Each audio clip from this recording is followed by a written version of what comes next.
الحمدللہ رب العالمین الصلاۃ والسلام علی رسولہ النبی الکریم اما بعد فاعوذ باللہ من الشیطان الرجیم بسم اللہ الرحمن الرحیم قل لا اسألکم علیہ اجرا الا المودۃ فی القربى۔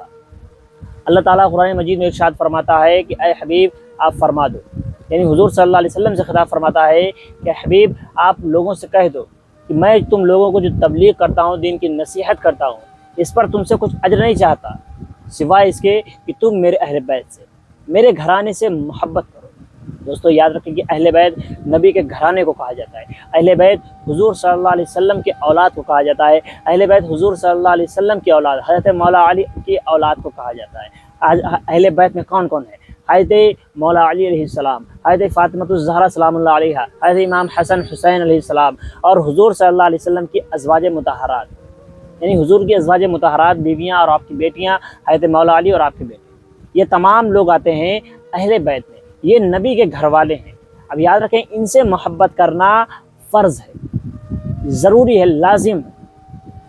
ان سے محبت اگر آپ نہیں کریں گے، اگر ان کی محبت آپ کے دل میں موجود نہیں ہوگی تو خدا کی قسم آپ ساری زندگی روزے رکھتے رہیں، ساری رات سارا دن یعنی ساری عمر نمازیں پڑھتے رہیں اور کعبے کے غلاف سے لپٹ کر روتے بھی رہیں، اور اس حالت میں بھی آپ کو موت آ جائے تو بھی آپ جنت میں نہیں جائیں گے اگر آپ کے دل میں اہل بیت کی محبت نہیں ہے۔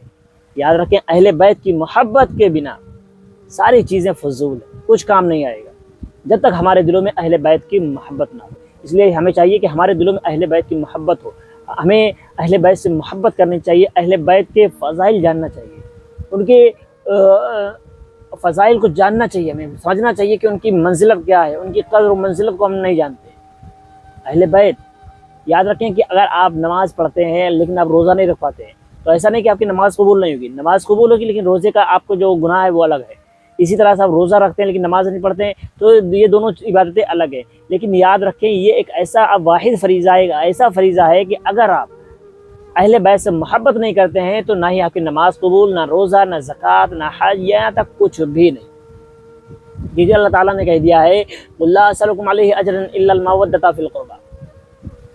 تو یاد رکھیں کہ جب تک ہمارے دلوں میں اہل بیت کی محبت نہیں ہوگی، ہمارے دلوں میں اہل بیت کے لیے ایک عقیدت نہیں ہوگی تو جب تک ہمارا کچھ نہیں ہو سکتا۔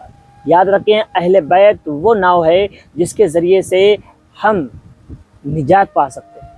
اہل بیت کی کشتی میں جو سوار ہو جاتے ہیں نا وہ نجات پا جاتے ہیں۔